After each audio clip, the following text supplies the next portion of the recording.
Little man, why did you summon me? River goddess, please don't kill me. Please help me. I'm tired of being mocked. I have money but no love. I want beautiful wives. Take this neck charm. Women will see you as the most handsome man alive. This pot will multiply your wealth endlessly. Put it under your bed. Never open it. In Ajao village, everybody knew everybody. If you fart in the morning, by afternoon the whole village had gist about it. The village was always alive, women shouting in the market, men arguing under the mango tree about football and politics. But among all the noise and life, one man always stood out. Tunde, because he was very short. Tunde was a dwarf. His legs were short and strong, his hands thick like mortar pestle. When he walked, he took fast, quick steps like a marching ant. Children used to laugh when he passed. "Daddy, look! That uncle is small like a toy," one boy shouted one afternoon.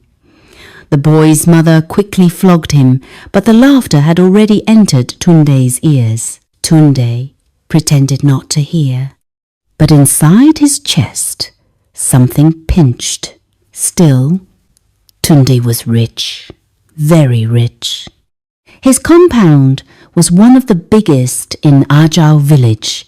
3 blocks of flats, big iron gate, 2 shiny cars that always attracted dust and envy.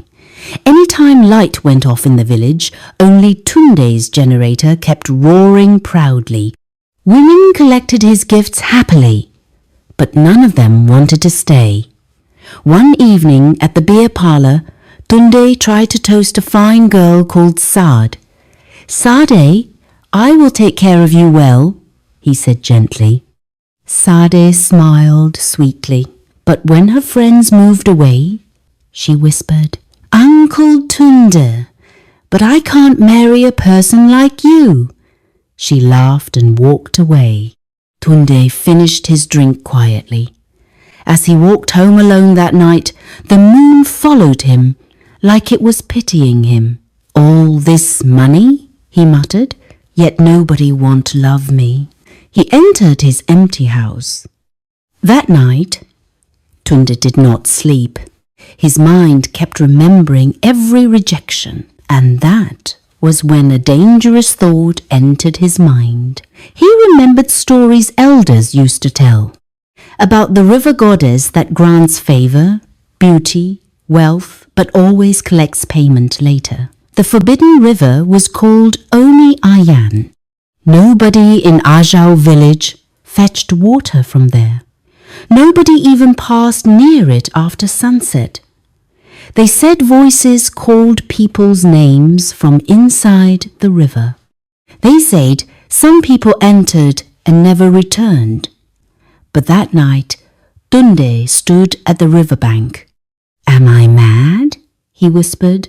He wanted to turn back, but the memory of Sade's laughter pushed him forward. He removed his slippers and stepped closer to the water. "Oni Ayan," he called softly. "If there's anybody here, hear me." The water was still. Suddenly, ripples formed. Slowly, a woman rose from the river. Her skin was shining like silver. Her hair floated on the water like black smoke. Her eyes glowed softly like moonlight. Tunde fell on his knees immediately. "My mother, please don't kill me." The woman smiled calmly. "You called me, little man," she said. "I am Ymira, the river goddess." Tunde trembled. "I'm tired of being mocked," he cried. "I have money, but no love. I want to be respected. I want beautiful wives." Ymira studied him quietly. "Humans always want more," she said slowly. She dipped her hand into the river and brought out a small glowing neck charm. Any woman that sees you while this charm touches your skin will see you as the most handsome man alive. Tunde's eyes widened. She brought out another object, a small covered clay pot sealed with white markings. This pot will multiply your wealth endlessly, she said. Put it under your bed. Never open it. Tunde nodded quickly. But Yamira's eyes darkened. There is a price. Tunde swallowed hard. You will never father a child, she said clearly, no matter how many wives you marry. Silence fell. Tunde's chest tightened. No child? No bloodline? But then he remembered his loneliness. I accept, he said quietly. Yamira leaned closer. Also, she added, if the pot ever breaks, everything you gained will return to the river. Tunde nodded again. The goddess touched his forehead. Warmth rushed through his body. When he opened his eyes, he was alone. Tunde woke up that morning feeling strange. He tied his wrapper and touched the small charm hanging on his neck. It felt warm. He smiled. Let me see what will happen today, he murmured. As he stepped outside his compound, something unusual happened. Mama Rocky, who normally ignored him, suddenly stopped washing clothes. She stared at him like she was seeing a movie star. Tunde. Ah, she gasped. When did you become this fine like this? Tunde almost tripped. Fine? Before he could answer, two young girls passing by stopped and started whispering. Look at that handsome man. Tunde touched his head in confusion. He walked to the market. Everywhere he passed, eyes followed him. Women smiled shyly. Some adjusted their wrappers. Some greeted him sweetly. At the pepper stall, he saw Lillian. Lillian was known for her beauty and pride. She never smiled at any man. But when she saw Tunde, her basket fell from her hand. Ah, she whispered softly, who is this handsome stranger? Tunde cleared his throat. It's me. Tunde, Lillian blinked. Tunde, this fine man? She laughed shyly. Before she could say more, another woman joined them. It was Kemi, soft-spoken, gentle eyes, sweet voice. She smiled brightly when she saw Tunde. Good morning, handsome, she said. Then from nowhere, loud laughter entered. You people are hiding this fine man from me. It was Rita bold, dramatic, full of energy. She looked at Tunde and clapped her hands. Ha! See correct spec. Lillian frowned. Kemi adjusted her hair. Rita moved closer to Tunde boldly. Three beautiful women, one confused dwarf. Tunde went home smiling like someone dreaming. He locked his door and touched the charm again. So this thing truly works, he whispered. Under his bed, the clay pot hummed softly. From that day, Tunde's life turned upside down. Every morning, one of the girls would find excuse to pass his compound. Lillian brought cooked food. Tunde, I just felt like cooking for you, she said shyly. Kemi brought fruits and cold water. You must be tired walking under the sun, she said gently. Rita came with loud laughter and jokes. Handsome, come escort me to the market. Within 2 months, the matter became serious. All three girls wanted marriage. Elders were called. Families met. After long discussions, everybody agreed. If the girls were happy, who were they to stop them? 3 weddings were fixed for the same week. The village had never seen such drama. Drums beat day and night, goats were slaughtered, palm wine flowed like river. Tunde wore expensive agbada that almost swallowed his small body. People laughed but clapped happily. The compound became noisy permanently. Each wife wanted Tunde to sleep in her room. If he ate in Lillian's room, Rita would complain. If he laughed with Rita, Kemi would feel sad. Small jealousy started. Tunde built more rooms. But every night, before sleeping, Tunde would bend down and check the clay pot under his bed. He never allowed any of the wives to clean that part of the room. "Leave that place," he warned, any time they tried. The wives noticed, but they said nothing. Peace lasted only 1 month. After that, war entered the house. Lillian believed she was the senior wife. "I married first," she always reminded them. "So respect yourself." Rita laughed at her. "Which respect?" Kemi tried to be calm, but even her patience had limit. If Tunde greeted one wife longer than 2 seconds, problem would start. "Why are you smiling like that at her? Why did you eat her food? Why did you sleep there yesterday?" One afternoon, Rita poured water on Lillian's freshly washed clothes. "Oops," she said carelessly. "I didn't see it." Lillian chased her with a broom. Kemi shouted for peace. Inside the house, the competition increased. Who cooked better? Who dressed better? Who pleased Tunde more? Tunde enjoyed the attention secretly. Sometimes he laughed inside.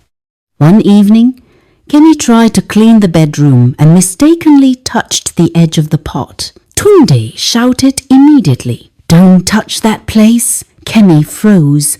Fear entered her eyes. "I'm sorry," she whispered. From that day, the wives started suspecting that Tunde was hiding something. One night, Rita sat alone, thinking deeply.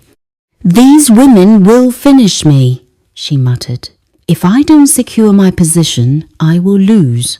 An idea entered her head. Dangerous idea. Meanwhile, Lillian started spying. She watched how Rita whispered on phone. She watched how Kemi followed Tunde everywhere. One morning, Rita woke up vomiting loudly. She ran outside, holding her mouth. Kemi rushed to her. "Are you okay?" Rita wiped her mouth slowly. "I think I might be pregnant." Kemi's eyes widened. Lillian froze. Tunde heard the news from inside. His heart skipped. "Pregnant?" But the goddess said, "No, child." Tunde said nothing. He just smiled. And inside his heart, fear and curiosity danced together. From that morning, Rita became a queen. "My pregnant wife," Tunde called her gently. He bought her fruits and gifts. Kemi cooked special soups for her. Lillian helped wash her clothes. Rita enjoyed every second. She would hold her stomach dramatically. "Ah, my waist, oh, this baby is kicking me. I'm craving meat pie."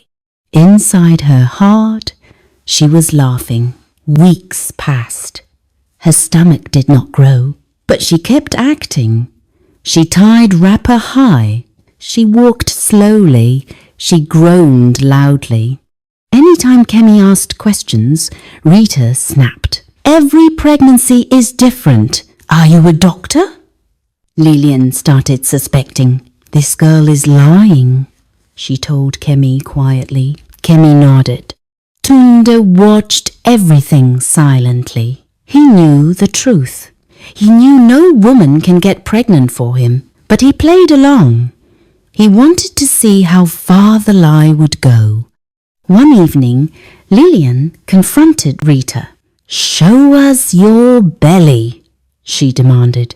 Rita shouted, "You want to kill my child?" They started pushing each other. Kemi tried to separate them. The house became battlefield. Rita and Lillian no longer greeted each other. If Rita passed, Lillian hissed. If Lillian talked, Rita mocked. Kemi was tired of settling fights. One afternoon, Lillian purposely hit Rita's stomach with her hand.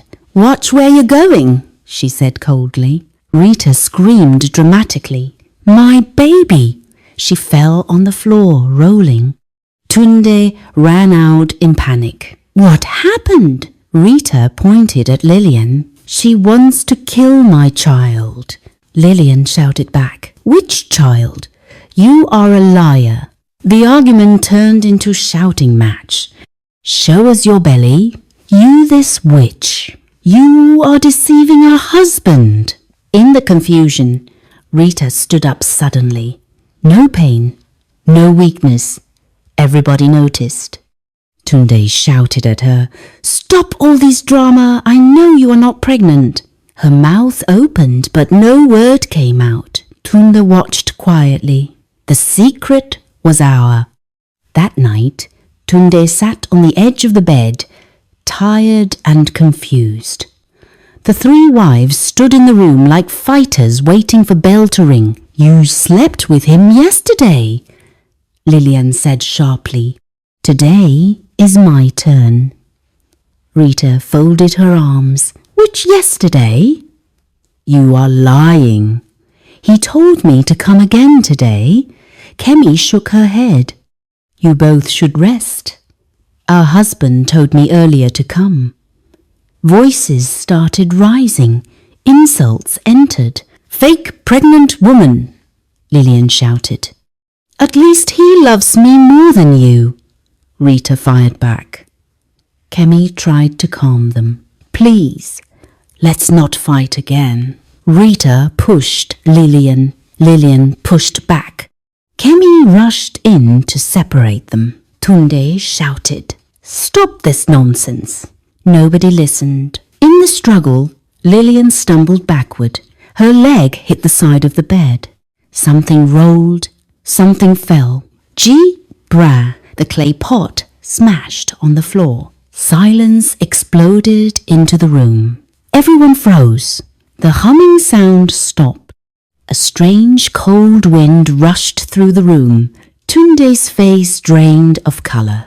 "My pot," he whispered in fear. He screamed and chased them out of the room. The morning sun peeked into Tunde's huge compound. Tunde was already awake, looking scared, feeling strange. He rubbed his eyes and looked at the three women. Then he noticed it. Their expressions were different. He blinked. "Lillian? Kemi? Rita," he whispered. They suddenly looked at him, eyes wide. "Tunde, who are you?" Lillian shouted, pointing at him. "Wait, how did I get here?" Kemi added, clutching her wrapper. This is Tunde's house?" Rita screamed, jumping back. Tunde froze. What do you mean?" he asked nervously. "What?" Lillian asked. "I don't remember marrying you." "I don't remember cooking for you," Kemi shouted. This isn't happening," Rita screamed, stepping back toward the door. Tunde's stomach dropped, then it hit him. The charm! He reached into his chest, touched the necklace Yamira gave him. Nothing? Cold? Gone? "Oh no," he muttered. The three wives stared at him like a ghost. Why was I thinking you're handsome?" Lillian demanded. "Who? What? How?" Kemi stuttered. You bewitched us?" Rita shouted, pointing accusingly. Tunde's face went pale. I didn't, he stammered. But the words sounded weak. The wives turned toward the door, slowly, cautiously, realizing that everything they felt was the charm. Their laughter, their love, their jealousy, all gone. Tunde saw his chance. He ran out of the compound, down the village path, shouting, "I didn't do anything. Please." The wives stood there, mouths wide open, staring after him. "Wait, what just happened?" Lillian whispered. "Which kind madness be this?" Kemi asked. "I can't believe I married him," Rita yelled. They shook their heads, still confused. Meanwhile, Tunde ran into the bushes, heart pounding.